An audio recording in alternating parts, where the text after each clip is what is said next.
Hello everyone, welcome to magnet brains. Myself Pratik Karn स्वागत करता हूं आपका अपने यूट्यूब चैनल मैग्नेट ब्रेन्स पर, जहां पर आपको मिलता है क्वालिटी कंटेंट, क्वालिटी एजुकेशन, वो भी बिल्कुल बाकायदा free of cost.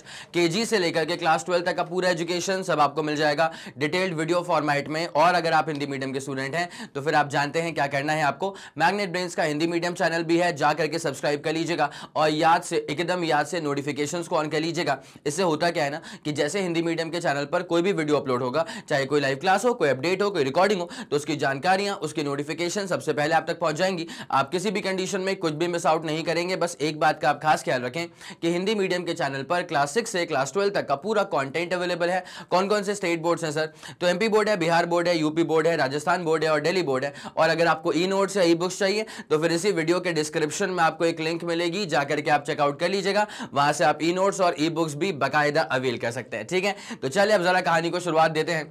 Class 11 physics chapter number 13 which is oscillations, उसके अंदर अब बारी आ चुकी है harmonic and non harmonic oscillations की। ठीक है, तो वो जो शब्द आया था ना हारमोनियम, वो इसी तर्ज पे आया था कि भाई वो अपने आप को रिपीट कर रहा है, सारे गा मा पा धा नी फिर सा, रे गा मा पा धा नी फिर सा। आई मेरी बात समझ में?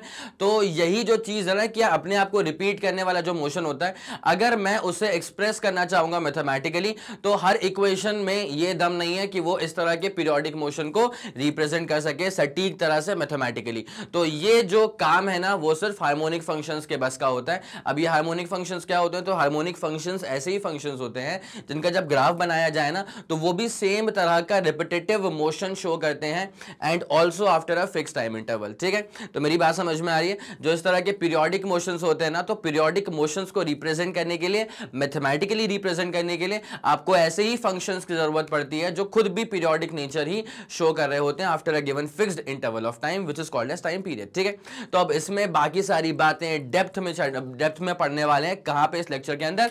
तो बिना समय लगाए लेकर के आता हूं आपको इसके एंट्री वाले स्लाइड के ऊपर। क्या लिखा हुआ है सर? Harmonic oscillation. ठीक है, मतलब जो नाम है ना उसका ये पहला स्लाइड है, अपने पास पहला स्लाइड है। ठीक है, तो क्या लिखा हुआ है? Harmonic oscillation is that oscillation which can be expressed in terms of single harmonic function. ठीक है, अब मैं पहले बता दूं कि जो हार्मोनिक फंक्शन है ना वो बेसिकली सबसे ज्यादा पॉपुलर अपने पास साइन का फंक्शन होता है या फिर कोसाइन का फंक्शन होता है। आप लोग यहाँ पे ग्राफ में देख सकते हैं, ये जो ऊपर वाला ग्राफ अपन ने बना के रखा है ना, this is for sine theta. ये जो ऊपर वाला ग्राफ बना के रखा है ना अपन ने, ये रखा है फॉर साइन थीटा।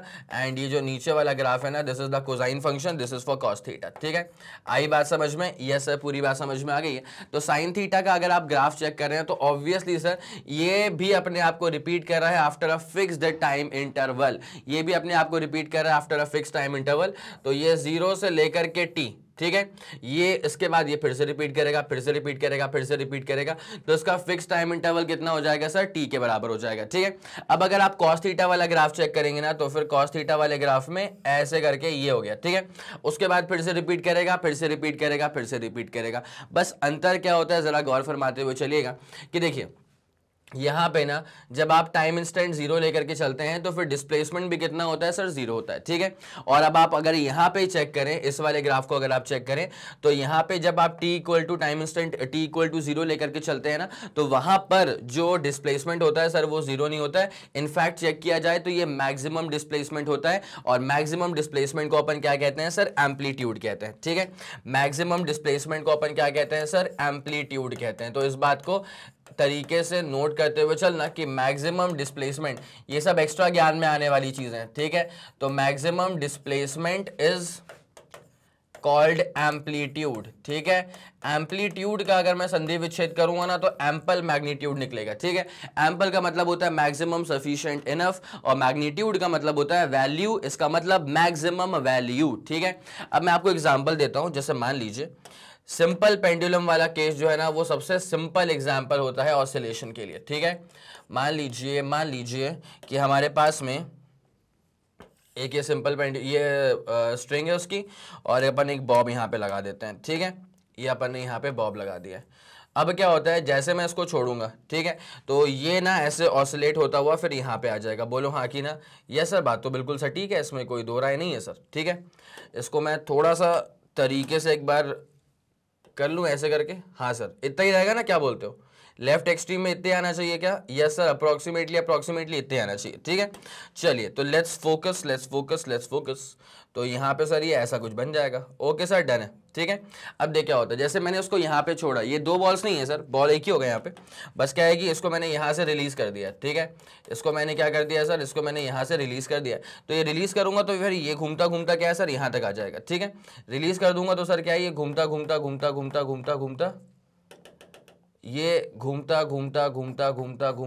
सर ये यहाँ तक आ जाएगा। ठीक है, अब आप इसको ज़रा चेक करेंगे ना तो क्या समझ में आता है अपने को कि ये है इसकी मीन पोजीशन। ये जो पूरा ऑसिलेशन होगा ना सर, ये होगा इसकी मीन पोजीशन के अबाउट। ठीक है, ये जो इसका पूरा ऑसिलेशन होगा ना सर, ये होगा इसके मीन पोजीशन के अबाउट। तो पहले ये मीन पोजीशन को राइट से अप्रोच करेगा, फिर निकल जाएगा, फिर लेफ्ट से अप्रोच करेगा, फिर निकल जाएगा, फिर राइट से अप्रोच करेगा, फिर निकल जाएगा, फिर से लेफ्ट से अप्रोच करेगा। तो ये जो इस तरह का मोशन होता है ना कि मीन पोजीशन को पहले राइट से अप्रोच करना, फिर लेफ्ट से अप्रोच करना, फिर राइट से अप्रोच करना, फिर लेफ्ट से अप्रोच करना, इस तरह के मोशन को कहा जाता है टू एंड फ्रो मोशन। ठीक है, इस तरह के मोशन को हम बेसिकली क्या कहते हैं sir, to and fro motion कहते हैं, और उसी को आप ऑसिलेशन भी कह सकते हैं। तो यहां पे आप चेक करें, जो मैक्सिमम डिस्प्लेसमेंट आपको नजर आएगा ना इसके अंदर सर, जरा गौर फरमाइएगा, ये होने वाला है अपने पास में क्या इसका सर, मैक्सिमम डिस्प्लेसमेंट, और इसी को फिर अपन प्यार से क्या बोलेंगे सर, एम्पलीट्यूड बोलेंगे। ठीक है, this itself is going to be the maximum displacement, इसको अपन कहेंगे मैक्सिमम डिस्प्लेसमेंट, और इसी मैक्सिमम डिस्प्लेसमेंट को अपन कहते हैं एम्पलीट्यूड। ठीक है, इसी मैक्सिमम डिस्प्लेसमेंट को अपन क्या कहते हैं सर, इसको अपन कहते हैं एम्पलीट्यूड। क्या आप लोगों के दिमाग में ये वाला फंडा पूरा क्लियर है? यस सर, बाकायदा क्लियर है। ठीक है, अब देख मैंने क्या बोल के था कि भाई ऑसिलेशन की जब आप बात करेंगे ना तो there will be some maximum amplitude itself. ठीक है, अब जैसे मान लीजिए अगर ऐसा होता है कि मैंने जब इस ऑसिलेशन को स्टडी करना शुरू किया ना, तो मान लेते हैं कि t=0 बॉडी यहां पे थी। ठीक है, एग्जांपल के तौर पे अपन कंसिडर कर लेते हैं कि ये कर लेते हैं कि at t=0 consider that at t=0 body extreme position पे थी। ठीक है, कंसिडर कर लेते हैं कि at t=0 body is at extreme position. हम ऐसा कंसिडर कर लेते हैं कि t=0 पर बॉडी जो है ना सर, वो एक्सट्रीम पोजीशन पर है, और अगर बॉडी एक्सट्रीम पोजीशन पर है तो फिर डिस्प्लेसमेंट हमारे पास में कितना हो जाएगा सर, एम्पलीट्यूड के बराबर आना चाहिए। ठीक है, तो at t=0 body is at extreme position, then displacement should not be equal to 0। भाई डिस्प्लेसमेंट सर 0 हो ही नहीं सकता ना, बिकॉज होता क्या है कि आप हर डिस्टेंस कहां से मेजर करते हैं, फ्रॉम द मीन पोजीशन। ठीक है, इस बात को तरीके से नोट डाउन कर लीजिएगा कि all the distances are measured from the mean position. तो all the distances are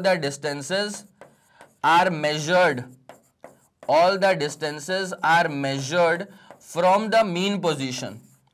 All the distances are measured from the mean position itself। इस बात का आप लोग खासा ध्यान रखिएगा, this is the reference point. ठीक है, इसलिए अपन क्या बोलते हैं कि mean position basically serves as the reference point. मैं बोलता हूं कि जैसे मान ले कोई, अब ये जो बॉडी है ना, ये जो ऑसिलेटिंग बॉडी है वो 4 सेंटीमीटर राइट में, तो सर 4 सेंटीमीटर किसके राइट में, मीन पोजीशन से 4 सेंटीमीटर राइट में। ठीक है, now consider that at t=0 body is at extreme position, body extreme position पे थी, तो फिर उस केस में डिस्प्लेसमेंट कितना आना चाहिए, then displacement should be equal to the amplitude, then the displacement should be equal to the amplitude, then the displacement should be equal to the amplitude। ठीक है, then the displacement should be equal to the amplitude. तो amplitude का मतलब क्या होता है, आपका जो आंसर है ना वो आना चाहिए ए। मैं आपको बता दूं amplitude, maximum displacement that is amplitude, उसको अपन ए से कर देंगे रिप्रेजेंट। चल जाएगा आप लोग को? यस सर, बिल्कुल चल जाएगा। अब मेरी बात समझो कि t=0 पर कब क्या हो रहा है उस पर आपका फोकस करना पड़ेगा। टाइम अगर अपन 0 पुट कर देंगे तो डिस्प्लेसमेंट शुड भी कितना आना चाहिए, ए आना चाहिए। ठीक है, अब देखो t=0 पर ए कब आएगा, या t=0 पर मैक्स वैल्यू कब आएगी। भाई साइन थीटा वाला जो है ना वो तो t=0 पर डिस्प्लेसमेंट 0 दे देता है, तो फिर हम यहां पर इस वाले मोशन को इस वाले मोशन को रिप्रेजेंट करने के लिए, इस वाले मोशन को से मेरा मतलब ये है कि t इक्वल टू 0 पर जब बॉडी एक्सट्रीम पोजीशन पे होती है। अब यार ये तो आपके ऊपर है ना, ये तो कई बार आपके ऊपर होता है, कई बार सवाल के ऊपर होता है कि भाई सवाल के अनुसार मान लीजिए कि t इक्वल टू 0 पर बॉडी कहां पर होगी, वो सवाल में देके रखा होगा। मान लो कोई बोलता है कि the body starts from extreme position, इसका मतलब क्या होता है कि भाई फिर t इक्वल टू 0 पर बॉडी जो थी वो एम्पलीट्यूड का डिस्प्लेसमेंट मार रही थी, तो t इक्वल टू 0 पर एम्पलीट्यूड, t इक्वल टू 0 पर डिस्प्लेसमेंट जो है वो एम्पलीट्यूड के बराबर कहां पे आना चाहिए, तो साइन वाला फंक्शन तो आपकी हेल्प नहीं कर सकता। क्यों? बिकॉज साइन वाले फंक्शन के हिसाब से t इक्वल टू 0 पर तो एम्पलीट्यूड भी 0 के बराबर है, ठीक है, तो हम साइन वाला फंक्शन यूज नहीं करेंगे। तो फिर ऐसे ऐसे इस तरह के मोशंस को रिप्रेजेंट करने के लिए हमें जो इक्वेशन यूज करनी पड़ेगी ना, वो ये cos थीटा वाली इक्वेशन हमको यूज करनी पड़ेगी। क्या आप लोग के दिमाग में ये वाला फंडा पूरा क्लियर हो गया? सर बाकायदा पूरा क्लियर हो गया। तो इस तरह के मोशन को रिप्रेजेंट करने के लिए हमको cos का फंक्शन जो है वो यूज करना पड़ेगा। आप चेक कर लीजिए कि जब अपन ने t इक्वल टू 0 रखा, इसका मतलब क्या होता है कि यहां पर टाइम इक्वल टू 0 है। जब हमने टाइम इक्वल टू 0 रखा तो यहां पर जो डिस्प्लेसमेंट है वो तो एम्पलीट्यूड के बराबर है, तो भाई cos वाला फंक्शन इस केस को ज्यादा बेटर तरह से डील कर पाएगा। ठीक है, आ गई मेरी बात समझ में? यस सर, ये वाली बात समझ में आ गई। तो हियर कोसाइन फंक्शन, अपन यहां पे क्या लिख देंगे कि here cosine function, here cosine function is better suited, here cosine function is better suited, here cosine function is better suited to express this motion, ठीक है, टू एक्सप्रेस दिस मोशन। इस तरह के मोशन को बेटर तरह से express करने के लिए कोसाइन फंक्शन जो है ना वो ज्यादा सुटेबल है। इस तरह के मोशन को एक्सप्रेस करने के लिए कोसाइन फंक्शन जो है ना सर वो ज्यादा अच्छे से सुटेबल रहेगा। इस तरह का फंक्शन मतलब क्या? ऐसा फंक्शन जहां पे t इक्वल टू 0 पर बॉडी जो है ना वो एक्सट्रीम पोजीशन पे थी। t इक्वल टू 0 पर बॉडी कहां पे थी सर? एक्सट्रीम पोजीशन पे थी। तो मेरे ख्याल से ये वाला फंडा आप लोग के दिमाग में जानदार शानदार तरह से क्लियर हो गया होगा। बस मुझे आप कंफर्मेशन दे दें एक बार, बस मुझे अब एक बार कंफर्मेशन दे दें। आई मेरी बात समझ? और कोई फंक्शन इस तरह के मोशन को रिप्रेजेंट ही नहीं कर पाएगा इतने प्यार से। आ गया? ठीक है, अब जैसा मान लेते हैं इसी में क्या करना, एक काम करो, जब तुमने ये नोट किया होगा ना तो इसमें तुम लिख लेना केस 1, इसमें तुम लिख लेना केस 1। और ये केस 1 में क्या हो रहा है सर? क्या है? t equal to 0 body is at its extreme position. ठीक है, लिख लो केस 1 में क्या है? क्या है? t equal to 0 the body is at its extreme position. बोलो हाँ कि ना? ये वाला फंडा पूरा क्लियर हो गया है क्या? जल्दी मुझे बताओ बेटा कॉमेंट सेक्शन में। सही है ना? फिर कोई दिक्कत वाली बात तो नहीं है? यस, ये वाला फंडा पूरा क्लियर हो चुका है।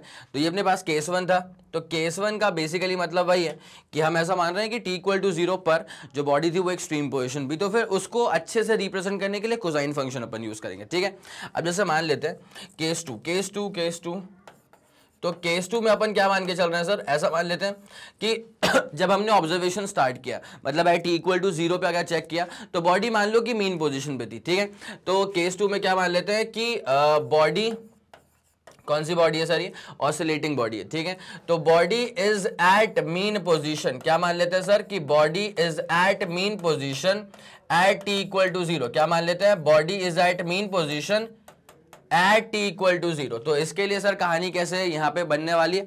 अब जरा गौर करो भाई,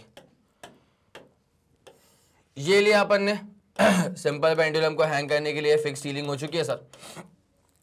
ओके सर, ये अपने पास हो चुकी है फिक्स सीलिंग। अब क्या है ना सर कि ऑसिलेट तो कर रही है बॉडी, ऑसिलेट तो ऐसे करके right extreme left extreme right extreme left extreme तो हो रही है बॉडी, लेकिन मैं बॉडी को ऑब्जर्व करने वाला हूं जब बॉडी है एट द मीन पोजीशन। मैं बॉडी को ऑब्जर्व करने वाला हूं जब बॉडी है at what position sir? At the mean position. तो इसका मतलब ये नहीं है कि बॉडी आगे ऑसिलेट नहीं करेगी, जाएगी सर, ये लेफ्ट वाली एक्सट्रीम तक भी जाएगी, इसमें कोई मसला नहीं है। ये बॉडी सर लेफ्ट एक्सट्रीम तक भी जाएगी, इसमें कोई मसला नहीं है। और बॉडी फिर राइट एक्सट्रीम तक भी जाएगी, मसला इसमें भी कुछ नहीं है। बॉडी सर लेफ्ट एक्सट्रीम पे जाएगी, फिर बॉडी राइट एक्सट्रीम पे जाएगी, मसला यहां पर भी कुछ नहीं है। ठीक है, चलो भाई, चलो आगे बढ़ेंगे आगे बढ़ेंगे आगे बढ़ेंगे। यहां पे तो देखो क्या होता है लेफ्ट एक्सट्रीम पर भी जाएगी, अरे काटना था इसको भाई, ब्लैक लेना पड़ेगा, ब्लैक। ठीक है, तो बॉडी लेफ्ट एक्सट्रीम पर भी जाएगी सर, और कहने को तो बॉडी सर राइट एक्सट्रीम पर भी जाएगी। ठीक है, but the thing is this कि हम ऑब्जर्व कर रहे हैं एट t इक्वल टू 0 जब बॉडी मीन पोजीशन पे थी, तो this is the mean position. अब जब हर डिस्टेंस का मेजरमेंट मीन पोजीशन से ही स्टार्ट होता है तो अपना डिस्प्लेसमेंट कितना आना चाहिए सर, 0 आना चाहिए। अब डिस्प्लेसमेंट 0 आएगा तब, डिस्प्लेसमेंट सर 0 तब आएगा जब अपन किसका, साइन का फंक्शन यूज करेंगे। ठीक है, जरा ध्यान दीजिएगा। If body is at mean position, if the body is at mean position at t equal to 0, अगर अपन ऐसा मान लेते हैं कि body is at mean position at t equal to 0, तो उस केस में displacement should be 0, then the displacement should be 0, तब जो displacement है ना सर वो कितना आना चाहिए, 0 आना चाहिए, then the displacement should be equal to 0। और ये वाला जो चीज है वो मैथमेटिकली रियलाइज तभी हो पाएगी जब हम बकायदा इसमें साइन का फंक्शन यूज करेंगे। ठीक है, तो साइन का फंक्शन इज बेस्ट सूटेड, अपन यहां पे लिख देते हैं कि साइन का function is best suited to represent this condition mathematically. Sine function is best suited, sine का function is best suited to represent this equation, to represent this condition mathematically, to represent this condition mathematically, condition mathematically. अब तुम मुझसे ये कह सकते हो कि sir अगर t इक्वल टू 0 पर बॉडी एक्सट्रीम पर है तो हम साइन वाला फंक्शन यूज कर लेंगे, कॉस वाला फंक्शन यूज कर लेंगे, और जब t इक्वल टू 0 पर बॉडी मीन पोजीशन पर है तो फिर हम क्या बोलते हैं, साइन वाला फंक्शन यूज कर लेंगे। लेकिन अगर बॉडी बीच में कहीं होगी तो बेटा उसके लिए आपको कोई परवाह करने की जरूरत नहीं है। इनिशियल में आपको या तो मीन ही देकर रखा होगा या तो आपको एक्सट्रीम ही देकर के रखा होगा। ठीक है, आगे मेरी बात समझ, यस सर ये वाला फंडा पूरा क्लियर हो गया। तो आपको यहां पर मैंने ये बताया है कि भाई इस मोशन को तरीके से एक्सप्रेस करने के लिए ना आप बकायदा साइन का फंक्शन यूज कर लो या फिर कॉस का फंक्शन यूज कर लो, और ये दोनों हार्मोनिक फंक्शंस होते हैं। ठीक है, ये दोनों कैसे होते हैं सर, हार्मोनिक फंक्शंस होते हैं। ये दोनों कैसे होते हैं सर, हार्मोनिक फंक्शंस होते हैं। तो ये अपने पास में केस 2 था, तो जल्दी आप पहले इसका स्क्रीनशॉट ले लीजिए। आ गई ना पूरी बात समझ में? यस सर, ये वाली पूरी बात समझ में आ गई है। राइट में गया राइट एक्सट्रीम बन जाएगा, लेफ्ट में गया लेफ्ट एक्सट्रीम बन जाएगा, और बीच में था तो ये मीन पोजीशन बन करके आपके सामने आ जाएगा। ठीक है सर, बढ़िया, यहां तक का मसला पूरा क्लियर है। अब आते हैं हार्मोनिक फंक्शन के प्रॉपर डेफिनेशन के ऊपर, तो हार्मोनिक ऑसिलेशन के प्रॉपर डेफिनेशन के ऊपर। तो भाई इसको हाईलाइट करते हुए चलना पड़ेगा अच्छे से कि harmonic oscillation is that oscillation which can be expressed in terms of a single harmonic function. ठीक है, तो हार्मोनिक ऑसिलेशन क्या होता है, हार्मोनिक ऑसिलेशन ऐसे ऑसिलेशंस होते हैं, is that oscillation which can be expressed in terms of single harmonic function. इस बात का खास ध्यान रखना, ज्यादा हार्मोनिक फंक्शन नहीं चाहिए भाई। ऐसा नहीं साइन और कॉस दोनों उठा करके आप रिप्रेजेंट करना शुरू कर दो, नहीं, किसी एक ही से कर लेना, या तो साइन से होता हो या तो कॉस से होता हो। तो हार्मोनिक ऑसिलेशन ऐसे ऑसिलेशन होते हैं which can be expressed in terms of single harmonic function. ठीक है, अब वो साइन थीटा भी हो सकता है या फिर कॉस थीटा भी हो सकता है। ठीक है, दैट इज साइन फंक्शन या फिर कोसाइन फंक्शन। ठीक है, इन्हीं को उपाधि मिलकर रखी हुई है एज द हार्मोनिक फंक्शन। वही मसला सर कि ये भी क्या है कि हार्मोनिक वेरिएशन शो कर रहा है सर, ये भी अपने इसका जो ग्राफ होता है साइन थीटा वाला ग्राफ हो गया, कॉस वाला ग्राफ हो गया, ये भी अपने आप को रिपीट करता है after a given fixed interval of time. ठीक है, okay, in such oscillations when a body is displaced a little from its equilibrium position. इस तरह के ऑसिलेशंस में क्या होता है ना कि अगर किसी बॉडी को आपने हल्का सा डिस्प्लेस कर दिया फ्रॉम इट्स इक्विलिब्रियम पोजीशन, पहली बात तो इक्विलिब्रियम पोजीशन को अपन क्या बोलेंगे सर, मीन पोजीशन।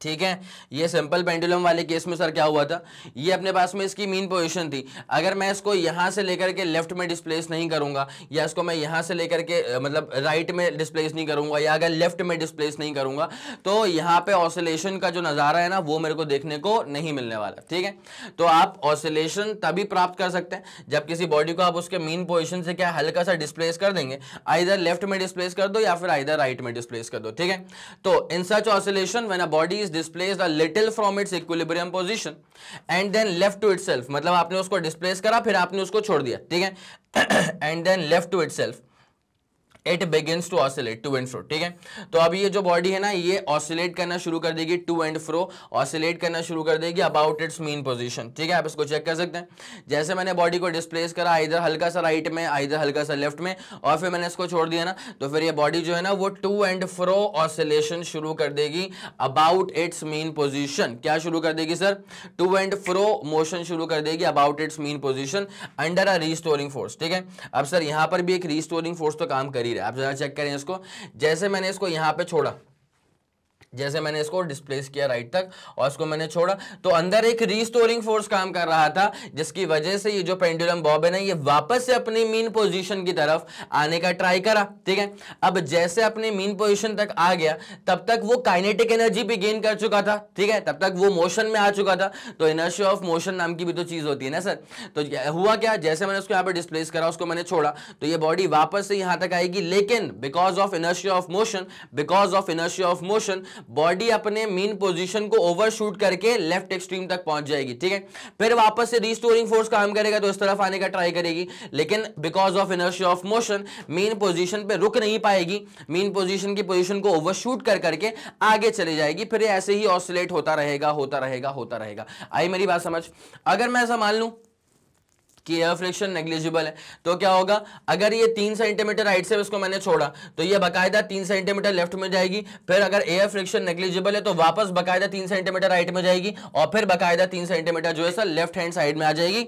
ये मसला तब होगा जब अपन ऐसा मान लें कि एयर फ्रिक्शन जो है ना सर, वो यहां पर नेग्लिजिबल है।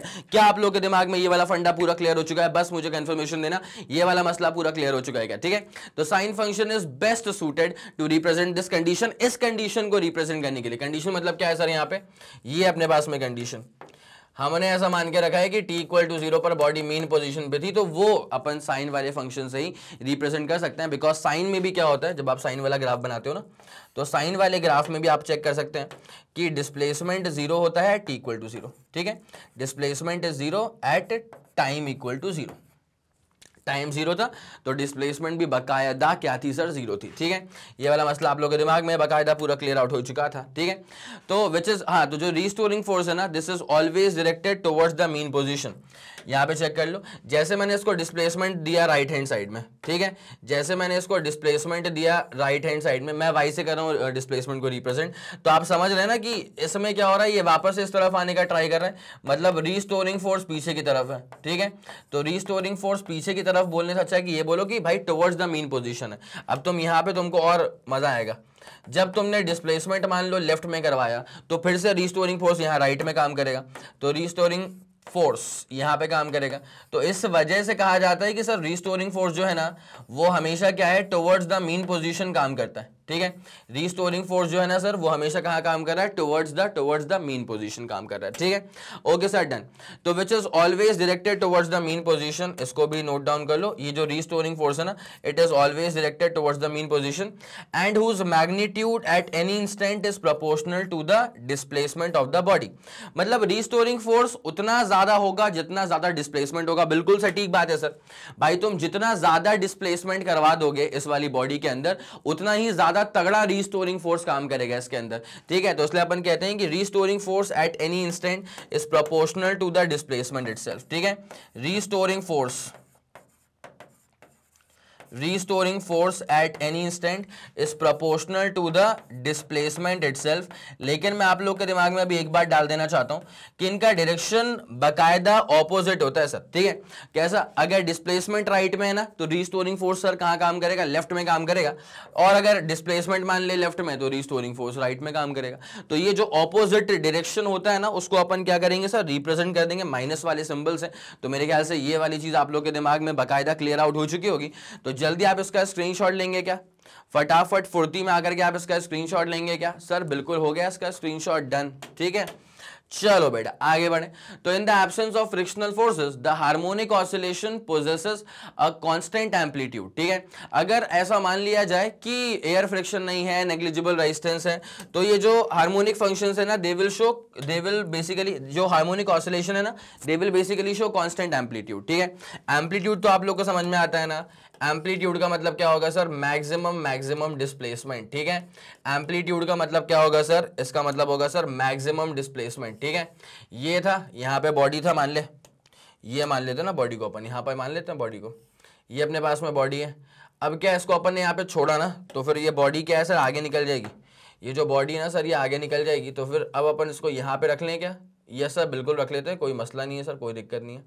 ठीक है, अब यहाँ पर क्या होगा, सुनना मेरी बात को अच्छे से ना, ये रहेगा भाई, एक सेकेंड, ये रहेगा सर ये। ठीक है, तो ये वाली बात समझ में आ रही है क्या? ये सब बिल्कुल समझ में आ रही है। तो यहाँ पे अगर आप चेक करेंगे ना तो इन the absence of air friction, ठीक है, जैसे मान लीजिए अब ये जब ये ऐसे ऑसिलेट करता हुआ जाएगा ना, एक सेकेंड बस, ये जब ऐसा ऑसिलेट करता हुआ जाएगा ना सर यहाँ तक, तो भाई यहाँ पे बीच में क्या आएगा सर? बीच में फॉर श्योर यहाँ पे आता है मीन पोजीशन, ठीक है, बीच में क्या आता है सर? यहाँ पर मीन पोजीशन आता है। तो जितना डिस्प्लेसमेंट ये क्या होगा, अगर मैंने इसको यहाँ पे छोड़ा तो अब तो ये यहाँ पे रहेगा नहीं, अब मैं इसको मान ले यहाँ पे छोड़ चुका हूँ, ठीक है, जब मैंने इसको यहाँ पर छोड़ दिया तो फिर बॉडी फिर ऐसे करेगी ऑसिलेट, ठीक है। अगर ये 3 सेंटीमीटर था तो फिर ये भी कितना हो जाएगा सर? 3 सेंटीमीटर हो जाएगा, और फिर वापस पीछे 3 सेंटीमीटर आएगा, वापस आगे भी 3 सेंटीमीटर जाएगा मीन पोजीशन के रिस्पेक्ट में, ठीक है। ये हो रहा है इन द एब्सेंस ऑफ, ये हो रहा है इन the absence of, in the absence of frictional force. अगर फ्रिक्शनल फोर्स नहीं है तब की बात चल रही है, ठीक है। This happens in the absence of frictional force. तो सर इसका जो अपन पूरा ग्राफ बनाते हैं ना, ये ग्राफ में क्या होता है, इसका एम्पलीट्यूड लगातार आपको सेम ही नजर आता है। आप मेरी बात जरा समझते हुए चलेगा, इसमें क्या होगा सर, इसका जो आपको एम्पलीट्यूड है ना वो बाकायदा सेम ही नजर में आता है। ये देख लो भाई, इसका मैंने टॉप बार फिक्स कर दिया, इसका मैंने बॉटम बार फिक्स कर दिया। तो जब मैं ग्राफ बनाऊंगा ना फॉर ऑसिलेशन, तो ग्राफ कैसा बनेगा इसका, पहले अपन इसको ज़रा एक बार कलाकारी से बना दे। भाई ये कोई रियल लाइन थोड़ी ना है, ये तो मैं बता रहा हूँ कि भाई इसका एम्पलीट्यूड फिक्स्ड है ना, इसका जो एम्पलीट्यूड है वो फिक्स्ड है, मैं तो बस ये बता रहा हूँ। तो ऊपर वाला एम्पलीट्यूड मैक्सिमम यहाँ तक है, नीचे वाला मैक्सिमम यहाँ तक है। तो graph will be something like this. अच्छा मैं इसमें डिनोशंस कट कर दूँ क्या?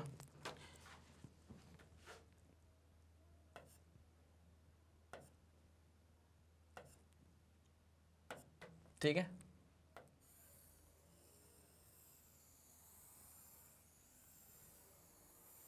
ऐसे क्या है कि ये फिर ऐसे मूव करेगा, ठीक है। लेकिन अगर आप यहाँ पे लेते हैं दूसरा वाला सिनेरियो जहाँ पे भाई एयर फ्रिक्शन है, ठीक है, ये अपन लेते हैं दूसरा वाला सिनेरियो जहाँ पर भैया एयर फ्रिक्शन है और एयर फ्रिक्शन है, बाकी भी तरह के फ्रिक्शनल फोर्सेस काम करेंगे, तो सर जो एम्पलीट्यूड है ना फिर वो कम हो जाएगा। यहाँ पर जो एम्पलीट्यूड है ना सर वो फिर कम हो जाएगा। जैसे मान लीजिए फॉर इंस्टेंस यहाँ से मैंने बॉडी को रिलीज किया है, ठीक है, ये मान लो यहाँ से क्या करा है सर, मैंने यहाँ से मैंने मान लेते हैं कि मैंने बॉडी को यहाँ से सर रिलीज किया है, तो बॉडी क्या है बाकायदा पूरा पीछे की तरफ तो नहीं आ पाएगी, दैट इज फॉर श्योर।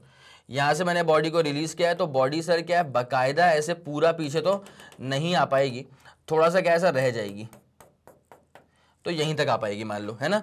तो अभी अपन एक काम करते हैं, यहाँ पर बनाते हैं बॉडी को, सुनना मेरी बात को अच्छे से, यहाँ मैंने बनाया बॉडी को, तो क्या है ये पूरा हर बार एकदम पूरा पूरा पीछे नहीं आ पाएगी, तो डिस्प्लेसमेंट जो है ना एम्पलीट्यूड वो कम हो जाएगा इसमें। तो ये अपने पास क्या हो रहा है, in the presence of frictional force, ठीक है, in the presence of air friction.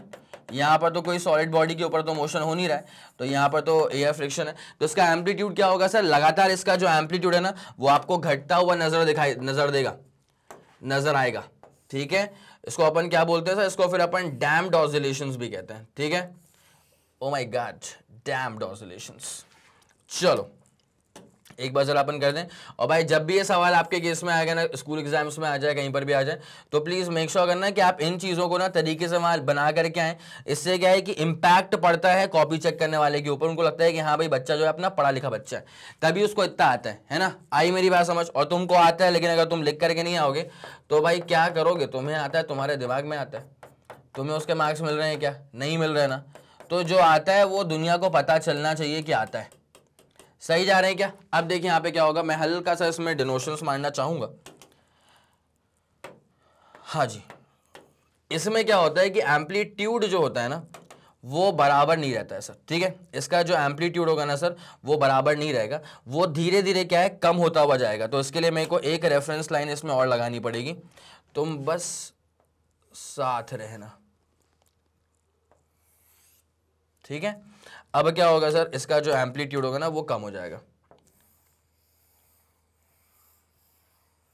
समय के साथ साथ एम्पलीट्यूड जो है सर वो कम हो जाएगा। तो इसको अपन क्या बोलेंगे सर, इसको बोलेंगे अपन डैम्प्ड ऑसिलेशंस। इसको हम क्या बोलते हैं सर, इसको हम कहते हैं डैम्प्ड ऑसिलेशंस, ठीक है। इसको हम क्या बोलते हैं सर, इसको हम कहते हैं डैम्प्ड ऑसिलेशंस। ये वाला मसला पूरा क्लियर है क्या? यस सर, ये वाला मसला पूरा क्लियर है। तो मैं चाहूंगा जल्दी से आप इसका भी स्क्रीनशॉट ले लेंगे। तो अगर एयर फ्रिक्शन होगा तो ऑसिलेशन जो है वो डैम्प्ड हो जाते हैं, कम हो जाते हैं धीरे धीरे करके। Okay sir, done done done done, ये वाला मसला भी पूरा क्लियर हो चुका है अपने दिमाग में।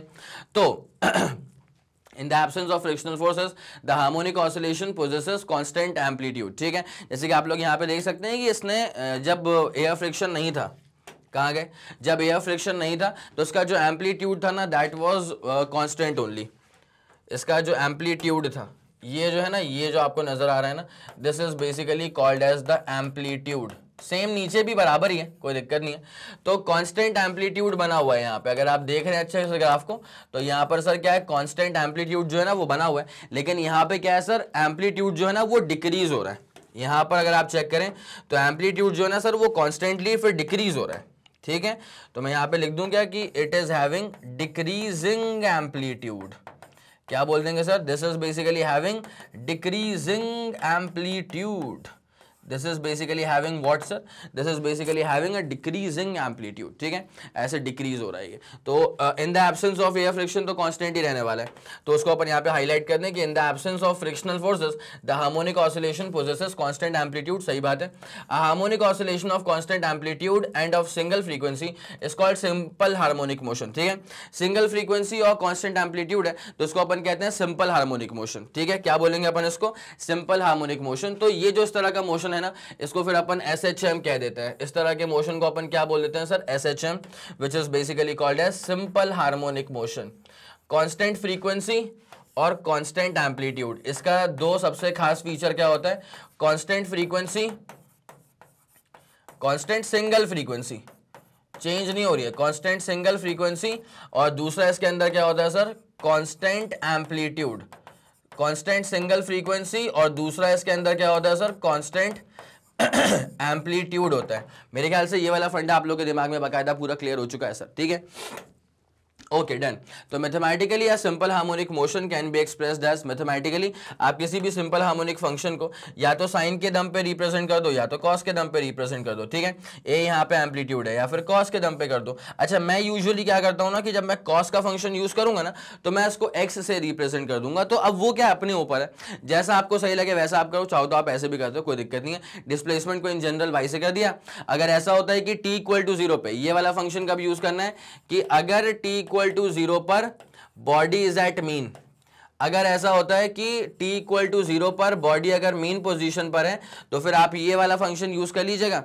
और अगर ऐसा होता है कि एट t इक्वल टू 0 पर बॉडी इज एट एक्सट्रीम, अगर ऐसा होता है कि t इक्वल टू 0 पर बॉडी जो है ना वो एक्सट्रीम पोजीशन पर है तो फिर आप ये वाला फंक्शन यूज कर लेंगे। ठीक है, कौन सा वाला फंक्शन सर, कॉस वाला फंक्शन। ठीक है, तो y displacement of the body from the mean position. याद रखना डिस्प्लेसमेंट आप हमेशा कहां से निकालोगे sir, always from the mean position. तो रेफरेंस पॉइंट ही अपने पास में मीन पोजीशन है, displacement is always measured from the mean position. ठीक है सर, ये वाला फंडा पूरा क्लियर हो गया है क्या? यस सर, ये वाला फंडा अपने दिमाग में बाकायदा तरीके से क्लियर आउट हो चुका है सर, कोई दिक्कत वाली बात नहीं है इसमें। ठीक है, निपटाया जाएगा इसको भी। ये अपने पास में नॉन हार्मोनिक फंक्शन वाला ग्राफ है। ठीक है, नॉन हार्मोनिक फंक्शन बेसिकली क्या होता है, दो हार्मोनिक फंक्शंस का ना कॉम्बिनेशन होता है, ऐसा आप इसको मान सकते हैं। ठीक है, इसको ये अपने पास था नॉन हार्मोनिक फंक्शन वाला ग्राफ। अब देख लें तो ए अपने पास में क्या होगा सर, एम्पलीट्यूड होगा। एम्पलीट्यूड का मतलब क्या होता है, मैक्सिमम डिस्प्लेसमेंट। ओमेगा जो यहाँ पे लिखा हुआ है ना sir, this is the angular frequency. Omega जो लिखा हुआ है ना sir, this is the angular frequency. और ये एंगुलर फ्रीक्वेंसी का पूरा मसला क्या होता है, let me clear this up for you. यहाँ पे कर दूं क्लियर, इसको तो मैं यहाँ से रिमूव करता हूँ। चलो, सब लोग जानते हैं sir angular velocity is basically angular displacement upon time. ठीक है, एक चीज तो ये होती है, इसमें कोई दो राय नहीं है। अब मैं आपसे अगर बात करूं फॉर वन कंप्लीट रेवोल्यूशन, अगर मैं आपसे बात करता हूं एक कंप्लीट रेवोल्यूशन के लिए, तो फॉर वन कंप्लीट रेवोल्यूशन क्या होता है सर, जरा गौर फरमाइएगा। अगर एक रेवोल्यूशन पूरा कंप्लीट हो चुका है तो जो एंगल होता है ना सर, अगर एक रेवोल्यूशन पूरा कंप्लीट हो चुका है ना तो जो एंगल अपने पास में होगा ना सर, वो कितना होगा, 2 पाई के बराबर होगा। और यहां पर जो समय लग गया है, जो टाइम लग गया है, वो लग जाएगा पूरा बकायदा टाइम पीरियड के बराबर। ठीक है, हमें जो समय लग गया है ना सर ये लग जाएगा पूरा बकायदा किसके बराबर सर, टाइम पीरियड के बराबर लग जाएगा। क्या आप लोग के दिमाग में ये वाला फंडा पूरा क्लियर है? यस सर, बकायदा पूरा क्लियर है, जानदार शानदार तरह से क्लियर है। तो ओमेगा इज इक्वल्स टू, अब मेरी बात सुनना,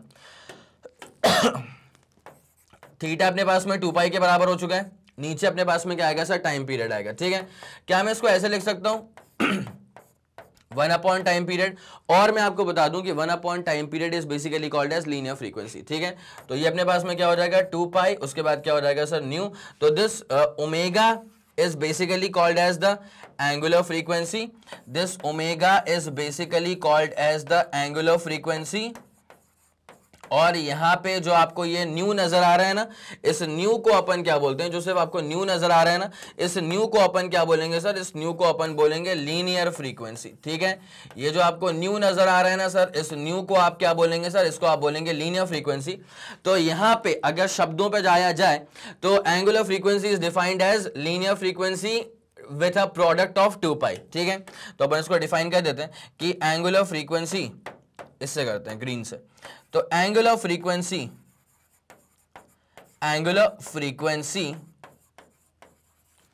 इज, मतलब omega is the product of linear frequency of the body, is the product of linear frequency of the body.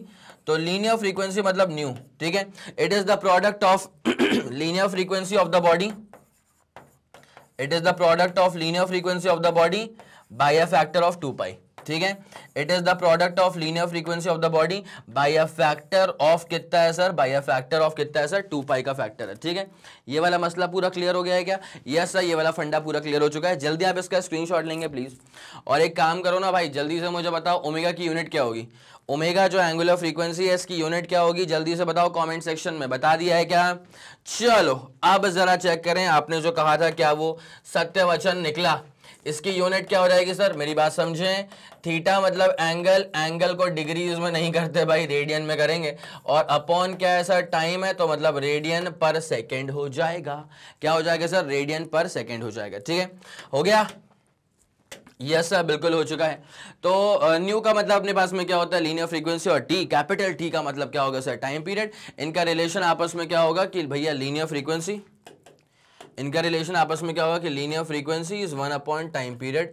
तो अगर मैं इसके यूनिट की बात करूं तो या तो मैं पर सेकेंड बोल दूंगा, ठीक है, या तो मैं एक और चीज कर सकता हूं, हर्ट्ज बोल सकता हूं। ठीक है, तो इसकी जो यूनिट है, या तो आप इसको सीपीएस कह दीजिए, साइकिल्स पर सेकेंड, या तो आप इसको सिर्फ पर सेकेंड कह दीजिए, या तो फिर आप इसको हर्ट्ज भी कह सकते हैं। ठीक है, तो जैसी आपकी मर्जी आए आप वैसा कर सकते हैं, आप इसको चाहो तो हर्ट्ज भी कह सकते हो, कोई मसला नहीं इसके अंदर। ठीक है, तो on plotting a graph between y and t we get a sine curve as show in the figure, ये वाला curve. Similarly on plotting a graph between y and t we get a cosine curve as show in the figure. Cos वाला graph भी अपन लोग दिखा चुके हैं, यहाँ पर भी बना हुआ है, तो देख लो भाई।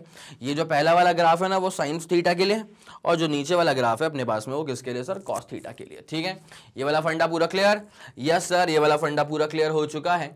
उसके बाद non harmonic function, non harmonic oscillation is that oscillation which can not be expressed in terms of single harmonic function. Non harmonic function जो होते हैं ना उसको आप बिल्कुल भी सिंगल हार्मोनिक फंक्शन के टर्म्स में तो एक्सप्रेस कर ही नहीं सकते। ठीक है, किसको सर, नॉन हार्मोनिक ऑसिलेशन को सिंगल हार्मोनिक फंक्शन के टर्म्स में तो एक्सप्रेस करा ही नहीं जा सकता। तो non harmonic oscillation is a combination, it is basically a non harmonic oscillation is basically a combination of दो या दो से ज्यादा हार्मोनिक ऑसिलेशंस। ठीक है, दो या दो से ज्यादा हार्मोनिक ऑसिलेशंस का कॉम्बिनेशन कहलाता है अपने पास में नॉन हार्मोनिक ऑसिलेशन। इसका एक्सप्रेशन क्या होगा, देख लो भाई, यहाँ पे दो हार्मोनिक फंक्शंस थे, उसका अपन ने कर दिया कॉम्बिनेशन, तो this becomes a non harmonic function. ठीक है, वो भी अलग अलग फ्रीक्वेंसी चल रही है इसकी, अगर आप गौर करें तो अलग अलग फ्रीक्वेंसी कैसी, ओमेगा क्या होता है 2 पाई बाई टी है, यहाँ पे ट्वाइस ऑफ ओमेगा की फ्रीक्वेंसी इसकी, तो फिर 4 पाई अपॉन टी हो जाएगा। तो graphically a non harmonic oscillation can be represented by a curve as shown here. ये वाला मसला पूरा क्लियर है क्या? यस सर, ये वाला फंडा जानदार शानदार तरह से क्लियर है। ठीक है, तो ये था अपने पास में क्या, harmonic and non harmonic oscillation. उम्मीद करता हूं कि आपको ये वीडियो जानदार शानदार तरह से समझ में आ गया होगा। अगर आपको लगा कि इस वीडियो ने आपकी हेल्प करी है तो फिर बनता यह है कि आप इस वीडियो को लाइक करेंगे, उसके बाद इस वीडियो को फैला दो अपने सारे मित्र मंडल में। सबको ये बात मालूम चल जानी चाहिए कि मैग्नेट ब्रेन्स के चैनल पर प्लेलिस्ट में फिजिक्स में क्या क्या शानदार चीजें ऐड हो चुकी हैं और क्या जबरदस्त चीजें आप तक और भी जल्द से जल्द पहुंचने वाली हैं। अगर आपका कोई भी फीडबैक है या सजेशन है, तारीफ है या बुराइयां या जो कुछ भी है, तो बड़ी प्यार भरे शब्दों में अपनी सारी बातें आप मुझ तक पहुंचा सकते हैं यूजिंग द कमेंट सेक्शन। मैं और मेरी पूरी टीम सुपर एक्टिव रहेगी। हम लोग बाकायदा सारे कमेंट्स को चेक करते हुए चलते हैं। जैसे कोई वीडियो रिलीज हुआ ना भाई, तो जो भी आपके कमेंट्स आते हैं, जो भी आपके फीडबैक्स आते हैं, उसको हम लोग बाकायदा बैठ के पढ़ते हैं, मैं और मेरी पूरी टीम साथ साथ। तो उससे होता क्या है ना कि आपके फीडबैक्स पे काम करके वीडियोस की जो क्वालिटी है वो हम टॉप नॉच लेवल तक लेके जा पाते हैं और फिर हम आप तक डिलीवर कर पाते हैं। ठीक है, इसी के साथ खत्म करेंगे इस पूरे वीडियो को। और जैसे कि आप सब लोग जानते हैं कि मैग्नेट ब्रेन्स जो प्रोवाइड करता है वो है English medium as well as Hindi medium वाली classes with entire full complete syllabus coverage. ठीक है, उसके बाद CBSE board, Delhi board, Bihar board, UP board, MP board, Rajasthan board और वैदिक मैथ्स क्रैश कोर्स और स्पोकन इंग्लिश। इसके अलावा अगर आपको कोई भी इंफॉर्मेशन चाहिए तो फिर आप मैग्नेट ब्रेन्स के ऑफिशियल वेबसाइट पर जाकर के विजिट कर सकते हैं। Thank you so much.